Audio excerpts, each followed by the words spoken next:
CMO ఆఫీస్లో liquor mafia కొనసాగుతూ ఉంది. ఏ రకంగా లిక్కర్ మాఫియా ఉన్నది, ఏం చేస్తూ ఉన్నది, ఏ ఏ రకంగా లిక్కర్ మాఫియా రెచ్చిపోతా ఉన్నది. ఇప్పటికే మద్యం రేట్లు పెంచిండు రేవంత్ రెడ్డి, గుర్తుకుందా?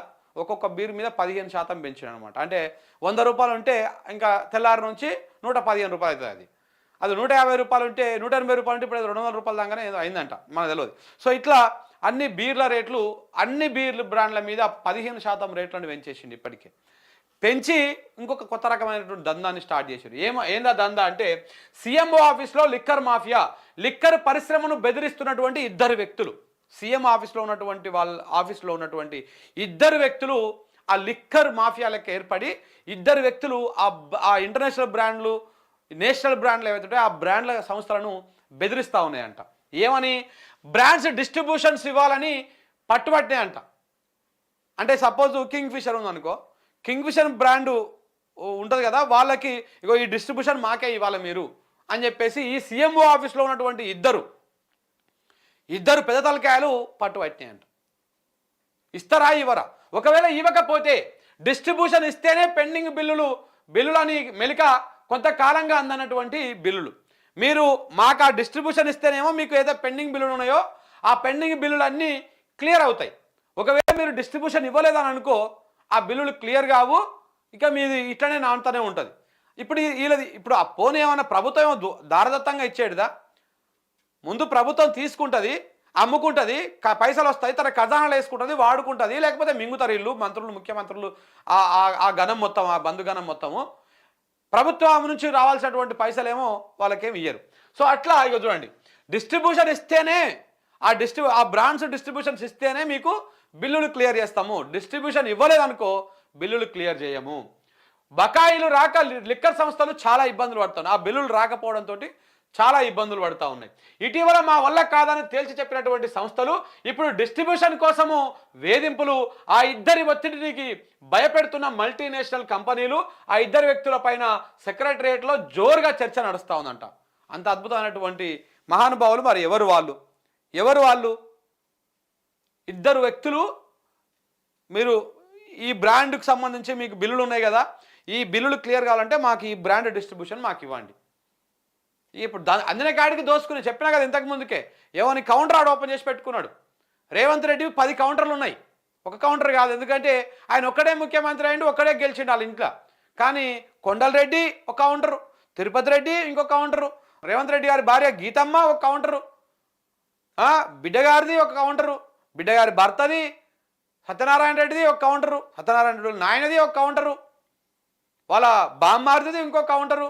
ఇట్లా కౌంటర్లు ఒక 10 కౌంటర్లు ఓపెన్ చేసి పెట్టుకున్నాడు ఆయన దుకాణం. ఆయన మళ్ళీ మెయిన్ కౌంటర్ ఉంటుంది ఒకటి, మెయిన్ కౌంటర్ ఒకటి ఉంటుంది, పెద్ద సార్ కౌంటర్ అది, ఆ కౌంటర్ ఒకటి. ఇట్లా ఇన్ని కౌంటర్లు ఓపెన్ చేసి పెట్టిరు. ఎవరిని కౌంటర్ కాడికి వస్తాడు వాడు రావాలి, సంచులు ఇవ్వాలి, పని చేయించుకోవాలి, పోవాలి. ఇక మరి సారే అన్ని కౌంటర్లు ఓపెన్ చేయగలిగింది, నేను ఓపెన్ చేస్తే ఏమవుతుంది అని చెప్పేసి ఇక ఆఫీస్లో ఉన్నటువంటి ఒక ఇద్దరు పెత్తాలకాయలు కూడా వాళ్ళు కూడా దుకాణం ఓపెన్ చేసిరు. ఇట్లా లిక్కర్ మాఫియా లెక్క ఒక దుకాణం ఓపెన్ చేసి ఆ బ్రాండు డిస్ట్రిబ్యూషన్ మాకు ఇస్తేనే మీ బిల్లులు క్లియర్ అవుతాయి, ఇయ్యలేదనుకో బిల్లులు క్లియర్ కావు. ఇది దుకాణం మొదలు పెట్టుకొని కూర్చున్నారు. ఏం దోపిడ్రా నాయన ఇది? రైతులను దోసుకుంటురి, నిరుద్యోగులను దోసుకుంటురి, వాళ్ళ అన్నీ దోసుకుంటురి. ఇప్పుడు ఈ వ్యాపారవేత్తలను కూడా దోసుకుంటున్నారు. ఇక రియల్ ఎస్టేట్ వ్యాపారం అయితే మామూలుగా దోసుకోలేదు రేవంత్ రెడ్డి గారి ప్రభుత్వం, ఇలా సర్కారు, ఇలా వ్యవహారం అంతా కూడా. అంటే రంగనాథ్కి ఫోన్ చేస్తారు, రంగనాథ్ ఎటు పోతున్నావు, ఇవాళ తూర్పు పోతున్నావా, పడమడిపోతున్నావా, ఎక్కడ పోతున్నావు, ఏముందో ఉంది గులగొట్టుపో, జర తక్కువ ఉన్నది, జర సంచి తక్కువైందా, అడుగు పడుతున్నాయి మెల్లమెల్లగా. అంటే ఆ ఢిల్లీలో అడుగుతా ఉర్రు, నేను పంపిస్తా ఉన్నా, జర సంచిలో లూజ్ అయింది, నువ్వు ఏదైనా ఒక బిల్డింగ్ కాడికి పోతే అది నిండుతుంది, రాగానే ఈ కార్యక్రమం చేయొచ్చు అని చెప్పేసి రంగనాథ్కి ఫోన్ చేసుడు, ఆ ప్రొక్లైన్లను, ఆ బుల్డోజర్లను పంపించుడు, సంచి నింపుడు. ఇదే పని పెట్టుకున్నాడు రేవంత్ రెడ్డి. ఇంతకు మించి ఇంకొక పనే లేదు. ఆయన చేసే కార్యక్రమాలే గిట్లా ఉన్నాయి. రాష్ట్ర సచివాలయం లిక్కర్ మాఫియాకు అడ్డాగా మారినట్టుగా ప్రచారం జరుగుతున్నది. ఏకంగా సీఎం కార్యాలయం నుంచే లిక్కర్ సంస్థలను బెదిరిస్తున్నారన్న వార్తలు వినిపిస్తున్నాయి. మల్టీనేషనల్ కంపెనీలపైన కన్నేసిన ఇద్దరు వ్యక్తులు తమకు డిస్ట్రిబ్యూషన్ ఇవ్వాలని, లేదంటే పెండింగ్ బిల్లులు రావని బెదిరింపులకు పాల్పడుతున్నట్లు సమాచారం. ఇప్పటికే బిల్లులు రాక ఇబ్బందులు పడుతున్న లిక్కర్ సంస్థలు ఇప్పుడు వీళ్ళ పోరుతోటి మరింత ఇబ్బందులు పడుతున్నారని తెలుస్తూ ఉంది. ఎవరెవరు ఈ కథ ఈ కార్ఖానం ఎందుకు ఇక నాకు తెలిసి మీరు దగ్గర నుంచి చూస్తే అర్థమైపోతుంది కొంచెం చదువుతా అంతా. రాష్ట్రానికి ప్రధాన ఆదాయ వనరుగా ఉన్నటువంటి లిక్కర్ సంస్థలపైన సీఎం రేవంత్ రెడ్డి కార్యాలయం కన్నుపడినట్టు తెలుస్తోంది.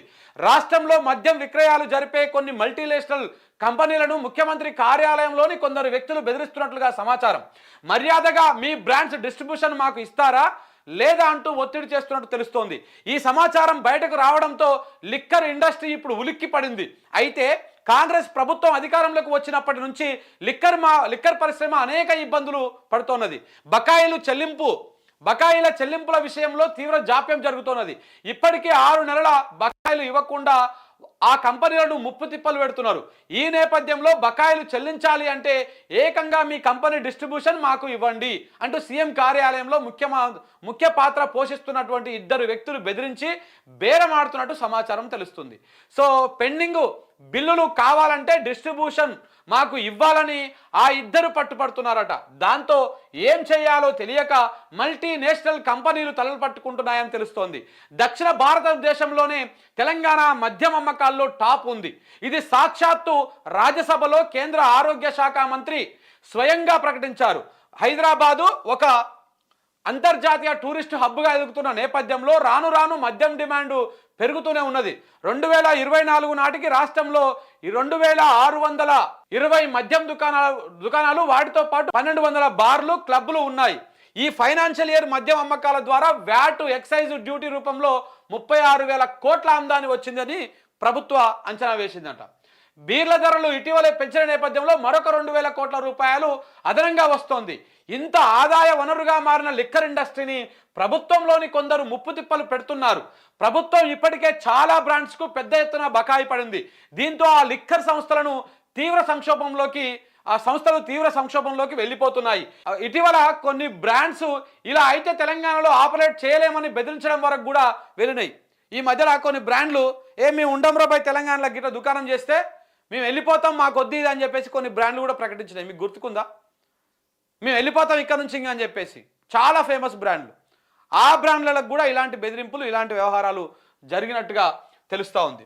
అయినా ఆ 2లో మాత్రం మార్పు రాలేదట.